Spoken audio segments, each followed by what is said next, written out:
ये कहानी है मुंबई की और साल है 2018, 2018 या 2018। तारीख है 11 नवंबर की, 11th ऑफ नवंबर।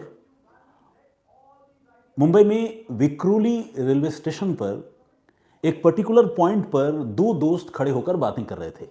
बेसिकली ये दोनों दोस्त डेली कम्यूटर थे, डेली पैसेंजर थे और उस रूट पर लोकल ट्रेन से ट्रैवल करते थे। विक्रोली से किसी पर्टिकुलर डेस्टिनेशन पर जाते थे, वहाँ से वापस आते थे। तो उन्होंने रेलवे स्टेशन पर प्लेटफॉर्म में एक ऐसी जगह आइडेंटिफाई करके रखी हुई थी जहाँ पर वो दोनों खड़े होते थे और दोनों एक दूसरे से बातचीत करते रहते थे और फिर साथ में ट्रैवल करते थे, साथ में वापस आते थे। तो वो एक मीटिंग पॉइंट था और वो जो मीटिंग पॉइंट था, ठीक उस मीटिंग पॉइंट के पास थोड़ी दूर पर एक एटीएम का कियोस्क लगा हुआ था, यानी एटीएम लगा हुआ था। तो ये दोनों दोस्त हमेशा की तरह 11 नवंबर को भी उस एटीएम से थोड़ी दूर पर खड़े होकर आपस में बातचीत कर रहे थे। और इन दोनों में से एक दोस्त ने अचानक एटीएम में जो कुछ देखा, उसने अपने साथ वाले पार्टनर को, अपने दोस्त को उसके बारे में कहा। असल में एक लड़के ने यह नोटिस किया कि एटीएम में एक ऐसा शख्स अंदर गया है जिसने अपने चेहरे पे मास्क लगाया हुआ है और सिर पे कैप भी है। और एटीएम में जाकर वो जब रुपए पैसे निकाल रहा है तो फिर वो जो है न तो कैप हटा रहा है और न ही मास्क हटा रहा है। ये एक अनयूजुअल सी बात थी, क्योंकि आपको पता है कि एटीएम में जब भी आप जाते हैं तो आप हेलमेट, पगड़ी, मुरेठा, कैप, मास्क, ये सब चीज़ें पहनकर नहीं जा सकते, क्योंकि इससे आपकी आइडेंटिटी जो है वो कंसील हो जाती है, छिप जाती है। सीसीटीवी कैमरे में आपका चेहरा साफ नहीं आता तो आपका मतलब नॉट यू, किसी का भी। और उसका नतीजा ये होता है कि बदमाश लोग, स्कैमर या गलत नीयत वाले लोग वो एटीएम से धांधली करके पैसे निकाल लेते हैं, लोगों को ठगते हैं, लूटते हैं और फरार हो जाते हैं। तो इसीलिए ये मैंडेटरी है कि जब भी आप एटीएम सेंटर के अंदर जाए तो अपने चेहरे से कैप, मास्क, हेलमेट जैसी सारी चीज़ें हटा लें। लेकिन ये दोनों लड़के ये नोटिस कर रहे थे कि एक आदमी उस एटीएम सेंटर के अंदर गया है और उसके चेहरे पर मास्क भी लगा हुआ है और सिर पे कैप भी है। खास बात ये थी कि जिस एटीएम में ये आदमी घुसा हुआ था, उस एटीएम में कोई सिक्योरिटी गार्ड भी नहीं था।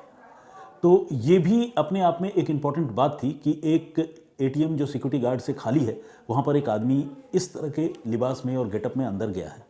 लेकिन इससे भी ज़्यादा एक और इम्पॉर्टेंट और ख़ास बात थी, वो ये कि ये आदमी लगातार दूसरे दिन उस एटीएम में उसी जगह पर स्पॉट किया जा रहा था। और इत्तेफाक से ये जो दो लड़के जिनका मैंने सबसे पहले जिक्र किया था, प्लेटफॉर्म पर जहाँ खड़े होकर बातें कर रहे थे दोनों, इन दोनों ने एक दिन पहले यानी 10 नवंबर को इस आदमी को उस एटीएम में देखा था। और उस रोज़ भी वो आदमी कुछ इसी तरह के हुलिये में, गेटअप में एटीएम से जाकर पैसे निकाल रहा था। पहले दिन इन लोगों ने नोटिस ज़रूर किया, लेकिन पहले दिन इन लोगों ने उस पर इतना रिएक्ट नहीं किया। कई बार आदमी का दिमाग उतना तेज़ी से चलता नहीं है और वो समझ नहीं पाते हैं। अननोइंगली भी बहुत सारी चीज़ें आदमी देखता रहता है, किसी बातचीत में इन्वॉल्व रहता है, आंखों के सामने चीज़ें चल रही होती है, इंसान रिएक्ट नहीं कर पाता। तो पहले दिन की ये कहानी है। दूसरे दिन क्या होता है कि जब दूसरे दिन वही आदमी फिर से उसी तरह मास्क और कैप लगाकर एटीएम सेंटर में जाकर रुपए निकाल रहा होता है, तो इनमें से एक दोस्त वो बात नोटिस करता है और वो दूसरे दोस्त को बताता है कि यार देख, इसे ये आदमी कल भी यहाँ पर इसी वक्त आया हुआ था और कल भी इसने मास्क लगाया हुआ था, टोपी लगाई हुई थी, तुम्हें याद है? वो पूछता है दूसरे वाले दोस्त से। दूसरा दोस्त बोलता है कि हाँ भाई, मुझे याद है, ये तो कोई फॉरेन नेशनल लग रहा है, इंडियन नहीं है, कोई विदेशी लग रहा है। तो दोनों की आपस में ये बातचीत होती है और दोनों इस नतीजे पर पहुंचते हैं कि ये आदमी कोई गलत हरकत ज़रूर कर रहा होगा, वरना इस तरह से मास्क और कैप लगाकर एटीएम सेंटर में बैक टू बैक 2 दिन कौन आता है, और वो भी विदेशी आदमी। इसके बाद वो दोनों दोस्त फ़ौरन पुलिस को फ़ोन करते हैं और थैंक्स टू मुंबई पुलिस, जो पुलिस की एक टीम उस एरिया में राउंड कर रही थी, घूम रही थी, वो फ़ौरन रिएक्ट करती है और उस एटीएम सेंटर तक पहुंच जाती है। ये दोनों लड़के उस आदमी के बारे में बताते हैं जो अभी भी एटीएम सेंटर के अंदर मौजूद है, एटीएम कियोस्क से कुछ निकालने की कोशिश कर रहा है, पैसे वगैरह। वो दिखाता है और बताते हैं दोनों कि इस आदमी को देखिए, ये मास्क लगाकर लगातार दूसरे दिन यहाँ से कुछ पैसे वगैरह निकालने की कोशिश कर रहा है, विदेशी है, इससे आपको पूछताछ करनी चाहिए। तो पुलिस को भी ये बात समझ में आती है, लेकिन इससे पहले कि पुलिस उससे जाकर पूछताछ करती, वो आदमी तेजी से एटीएम सेंटर से निकलता है और फिर वहाँ से दौड़ लगा देता है। अब ये अपने आप में इन दोनों लड़कों का और पुलिस का शक जो है, उस बात पर एक तरह से मुहर लगा देती है, उसकी ये हरकत, उसका दौड़कर भागना। अब पुलिस वाले फ़ौरन उसका पीछा करना शुरू करते हैं और थोड़ी दूर दौड़ने के बाद चंद कदमों के फासले में ही उस आदमी को पुलिस दबोच लेती है, पकड़ लेती है। और तब पहली बार उसके चेहरे से नकाब हटता है, उसकी टोपी उतरवाई जाती है, उसकी पहचान, उसका नाम, सब कुछ पता चलता है। उस आदमी का नाम था करीबन आयोन मेरियन। नाम बड़ा यूनिक सा है, अजीब मैं नहीं कहूँगा क्योंकि किसी भी आदमी का नाम है तो अजीब नहीं कह सकते, लेकिन यूनिक नेम है और इंडियन नेम तो ऑफ कोर्स नहीं लगता। करीवन आयोन मेरियन। ये बेसिकली एक रोमानियन मूल का आदमी था, यानी रोमानिया का नागरिक था जो भारत में था। इलीगल तरीके से रह रहा था या प्रॉपर वीज़ा था इसके पास, ये एक अलग मसला है, लेकिन वो विदेशी मूल का नागरिक था और भारत में था और एटीएम से लगातार 2 दिन कुछ निकालने की कोशिश कर रहा था और दूसरे दिन वो पकड़ा गया और वो भी संदिग्ध परिस्थितियों में पकड़ा गया। अब वो भाग क्यों रहा था, उसके पास ऐसा क्या था? तो जब पुलिस ने उसकी तलाशी ली तो उसके पास से 53 यानी 53 क्लोन्ड कार्ड बरामद हुए। वो कार्ड, वो डेबिट कार्ड जिनको क्लोन करके बनाया गया था, यानी ओरिजिनल डेबिट कार्ड की कॉपी करके उन डेबिट कार्ड को डिज़ाइन किया गया था, बनाया गया था। और इसके साथ ही उस आदमी के पास से 3,71,000 रुपये कैश भी बरामद हुए। अब आप सोचिए, किसी आदमी के पास इतना सारा कैश, वो भी मुंबई जैसे शहर में वो घूम रहा है, रेलवे प्लेटफॉर्म के पास एटीएम से पैसे निकालने पहुंचा है, और इतने सारे डेबिट कार्ड जो कि क्लोन्ड हैं, ओरिजिनल नहीं है, ये अपने आप में कितनी हैरान करने वाली बात है। ये सारी चीज़ें अपने आप में एक सबूत थी, सुराग भी मैं नहीं कहूँगा, सबूत था कि ये आदमी किसी गलत धंधे में शामिल था और कोई जालसाजी ज़रूर कर रहा था। अब पुलिस जब इस आदमी से पूछताछ करती है तो 50 साल का करीबन आयोन मेरियन पुलिस को ये बताता है कि वो लोगों के कार्ड जो है उनको क्लोन करके इसी तरह से रुपए पैसे निकालता है। जाहिर है वो इतनी आसानी से तो बताता नहीं है क्योंकि वो एक प्रोफेशनल क्रिमिनल है, उससे पुलिस सख्ती करती है। और पूछताछ में ये भी पता चलता है कि साल 2016 से लेकर 2018 तक, यानी यहाँ पकड़े जाने से पहले, मुंबई में स्ट्राइक करने से पहले, वो लगातार उत्तर प्रदेश में इस तरह की हरकतें कर रहा था और वहाँ रहने के दौरान उसके खिलाफ उत्तर प्रदेश में 4 फोर्जरी के, ठगी के मामले भी दर्ज हुए थे। लेकिन उन मामलों में उसे ज़मानत मिली या फिर शायद वो पकड़ा नहीं गया, मुकदमे उस पर ज़रूर दर्ज हुए और वो मुंबई चला आया, माइग्रेट करके मुंबई में पहुंच गया। और यहाँ आकर उसने फिर से वही हथकंडा, वही मोडस ऑपरेंडी अपनानी शुरू कर दी और लोगों की गाढ़ी कमाई पर डाका डालने लगा।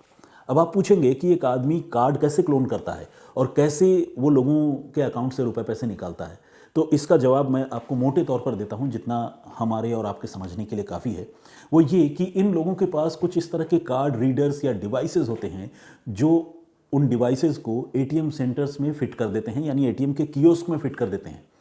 एक डिवाइस वो होता है जिसमें एक कैमरा लगा होता है, वो पिन होल कैमरा हो सकता है छोटा सा, उसको एटीएम में जहाँ पर भी आप टाइप करते हैं ना, जहाँ पर आप नंबर डालते हैं, उसके ठीक ऊपर उसको लगा दिया जाता है।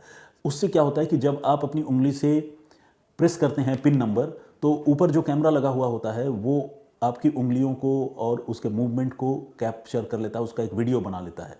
और वो वीडियो का डंप जो है ऐसे जालसाजों के पास होता है। टेक्नोलॉजी जाहिर सी बात है उसमें वो काफ़ी आगे हैं इस तरह के बदमाश। तो एक तो वो ये चीज़ रीड करते हैं, दूसरा ये कि जब भी आप कार्ड को एटीएम सेंटर में, एटीएम के कियोस्क में डालते हैं, तो उस कियोस्क में इंसर्ट करते समय उसके जिस पॉकेट में आप उसे इंसर्ट करते हैं वहाँ पर भी वो एक डिवाइस लगाते हैं।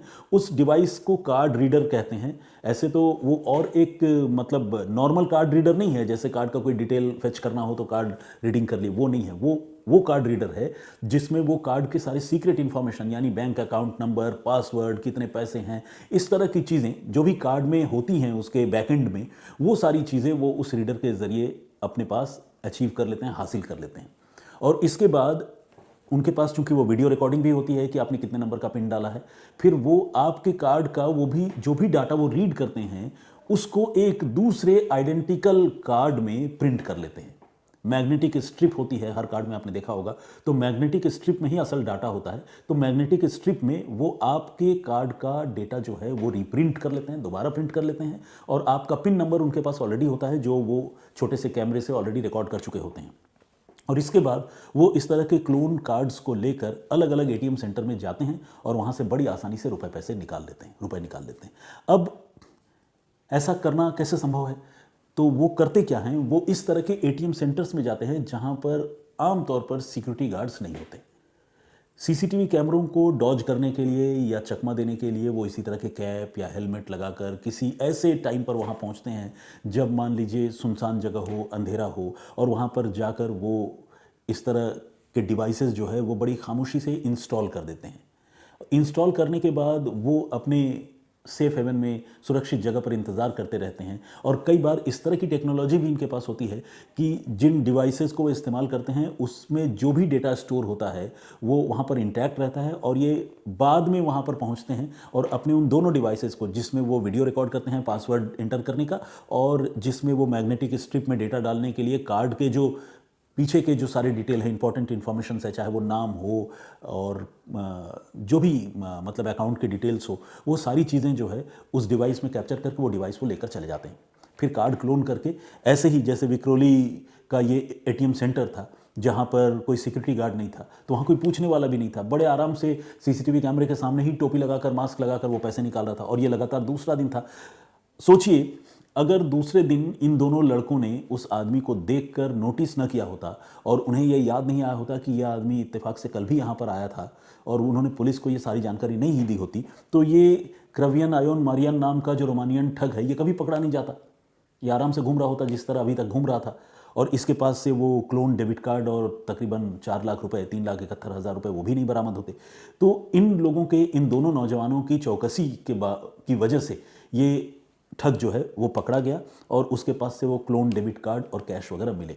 इस तरह से उसने पुलिस को पूरी मोडस ऑपरेंडी भी बताई। मुंबई पुलिस ने उस आदमी को गिरफ्तार किया और उसके कई और साथियों तक भी पहुंची। इस आदमी को पुलिस ने कोर्ट में पेश किया, और कोर्ट में पेश करके पुलिस ने प्रॉपर चार्जशीट दाखिल की। और ये जो 2 नौजवान जो विक्रोली रेलवे स्टेशन पर थे, जिन्होंने इस आदमी को लगातार दूसरे दिन मास्क और टोपी पहनकर कुछ कैश निकालते हुए देखा था, इन दोनों को चश्मदीद गवाह के तौर पर पुलिस ने अपनी चार्जशीट में शामिल किया, और दोनों ने बड़ी मजबूती से कोर्ट में टेस्टिमोनी दी, अपनी गवाही दी, जिसकी बदौलत हुआ ये कि इस आदमी को कोर्ट ने गुनहगार पाया। यहाँ पर एक ध्यान देने वाली बात यह है कि पुलिस ने चार्जशीट तो दाखिल की, इनको गवाह भी बनाया, और इस आदमी के पास से जो क्लोन डेबिट कार्ड मिले थे उन्हें भी कोर्ट में पेश किया, कैश को भी पेश किया। ये आदमी कोर्ट में ये नहीं बता पाया कि इतने सारे क्लोन डेबिट कार्ड उसके पास कहाँ से आए और क्यों आए। जाहिर सी बात है वो सारे चोरी के इरादे से ही बनाए गए थे। तो यह आदमी अगर कोर्ट में बताता भी तो सच तो नहीं बता पाता, और अगर इसने झूठ में कोई भी दलील दी थी तो वो दलील कोर्ट में टिकी नहीं, और इसी तरह से इतना कैश इसके पास कहाँ से आया वो भी वो बता नहीं पाया। तो अपने आप को वो इनोसेंट प्रूव नहीं कर पाया। अब इस मामले में खास बात ये रही कि पुलिस ने इसमें, जिस एटीएम कियोस्क में ये इंसिडेंट हुआ वहाँ सीसीटीवी कैमरा भी लगा हुआ था, लेकिन पुलिस वहाँ का सीसीटीवी फुटेज जो है वो कोर्ट में पेश नहीं कर पाई। अब सीसीटीवी फुटेज का पेश नहीं कर पाना अपने आप में एक बहुत बड़ा ड्रॉबैक है इस केस का, और इसके पीछे की वजह क्या है इसके बारे में पता होना चाहिए। मुझे फिलहाल इसकी जानकारी नहीं है, मैंने जो रिसर्च किया, जो जानकारी जुटाई, उसमें मुझे इसका रीज़न तो पता नहीं चला, लेकिन इतना ज़रूर पता चला कि कोर्ट में सीसीटीवी फुटेज पेश नहीं हो सका। कहीं ऐसा तो नहीं, मेरे मन में ये शक है कि हो सकता है सीसीटीवी कैमरा लगा हो और इन लोगों ने या तो सीसीटीवी कैमरे का तार काट दिया हो पहले ही, या फिर कहीं बैंक के कुछ लोग मिले हुए ना हो जिन्होंने सीसीटीवी कैमरे को पहले ही डिफंक्ट करवा दिया हो इन ठगों के साथ मिलकर, या फिर कहीं पुलिस ने अपनी जांच में कोई कोताही बरती हो जिससे सीसीटीवी का डंप डेटा कलेक्ट करने में, यानी फुटेज कलेक्ट करने में पुलिस ने लापरवाही दिखाई, देर की, और हो सकता है कि वो फुटेज डिस्ट्रॉय कर दिया गया। तो कुछ भी हो सकता है, मुझे उसकी वजह का पता नहीं है, लेकिन अगर सीसीटीवी फुटेज होता तो शायद ये केस और मजबूत होता। लेकिन इस केस में डेबिट कार्ड इसके पोजीशन से बरामद होना और अपने आप को उसका इनोसेंट प्रूफ न कर पाना, बैक टू बैक लगातार 2 दिनों तक चेहरे पे मास्क और टोपी लगाकर वहाँ पर जाना, सीसीटीवी सेंटर से दौड़कर भागना, इन 2 चश्मदीद लड़कों का उसे देखना, ये सारी चीज़ें इतनी पुख्ता सबूत के तौर पर कोर्ट में सामने आई कि इस आदमी को 2020 में यानी 2020 में फोर्जरी के मामले में दोषी करार दिया गया और इस विदेशी नागरिक को 7 साल की सज़ा हुई। फिलहाल मुंबई की ही एक जेल में ये आदमी बंद है, अपनी सज़ा काट रहा है। और इसमें गौर करने वाली बात यह है, या पूरी स्टोरी का सार ये है कि अगर इन 2 नौजवान लड़कों ने चौकसी दिखाते हुए इस आदमी को नोटिस न किया होता और पुलिस को न इन्फॉर्म किया होता तो ये केस शायद इतनी आसानी से सॉल्व नहीं होता, और न जाने और कितने लोगों की गाढ़ी कमाई जो है वो लुट गई होती। तो ये अपने आप में नागरिकों के सजग सतर्क रहने और पुलिस की मदद करने का एक बहुत नायाब और सुंदर उदाहरण है। क्लोनिंग इतनी ख़तरनाक चीज़ है, और इस तरह की जो स्कैम होता है वो इतना ख़तरनाक है। इस तरह के डिवाइसेस भी हैं जो आपकी जेब में, आपके बटुए में, आपके पर्स में भी अगर कार्ड पड़ा हुआ है ना, तो कुछ इस तरह के रीडर्स आते हैं, कार्ड रीडर्स, जिसको अगर मान लीजिए आपका पर्स यहाँ पर है, कोई अगर आपके पीछे खड़ा है किसी भीड़ भरी जगह पर, और अगर वो इतनी दूर पर भी अपना वो डिवाइस लेकर आ जाए तो आपके डेबिट कार्ड के जितने डिटेल हैं वो सारी डिटेल इस डिवाइस में चले आते हैं, और फिर इस डिवाइस से वो बाद में क्लोन कर लेता है कार्ड। तो इसीलिए जब भी आप किसी पब्लिक प्लेस में जाएं तो बहुत सजग सतर्क रहें और हमेशा सावधान रहें। पिक पॉकेटिंग हो जाना तो एक और बात है जिसमें फिजिकली टच करने की ज़रूरत पड़ती है। कुछ क्लोनिंग के डिवाइसेस ऐसे हैं जिसमें टच करने की भी ज़रूरत नहीं पड़ती, जैसा कि मैंने आपको बताया, कार्ड यहाँ पर है, पर्स के अंदर है, पर्स जीन्स के अंदर है, और यहाँ पर वो डिवाइस लेकर आएंगे या कुछ दूर, एग्जैक्ट डिस्टेंस में नहीं बता सकता, लेकिन क्लोज वो डिवाइस लेकर आते हैं, प्रॉक्सिमिटी में आते ही जो है वो सारा इन्फॉर्मेशन उस नए डिवाइस में चला जाता है। तो ये बहुत खतरनाक तकनीक है जिसके बारे में हम सबको जानना चाहिए। सारी तकनीक और टेक्नोलॉजी की बारीकी भले ना जाने, लेकिन इतनी जानकारी तो होनी ही चाहिए कि अपना बचाव कर पाए। तो खैर, आज के लिए इतना ही। इस पूरे घटनाक्रम पर, इस पूरी स्टोरी पर आपका पॉइंट ऑफ व्यू क्या है, हमें कमेंट करके ज़रूर बताइएगा।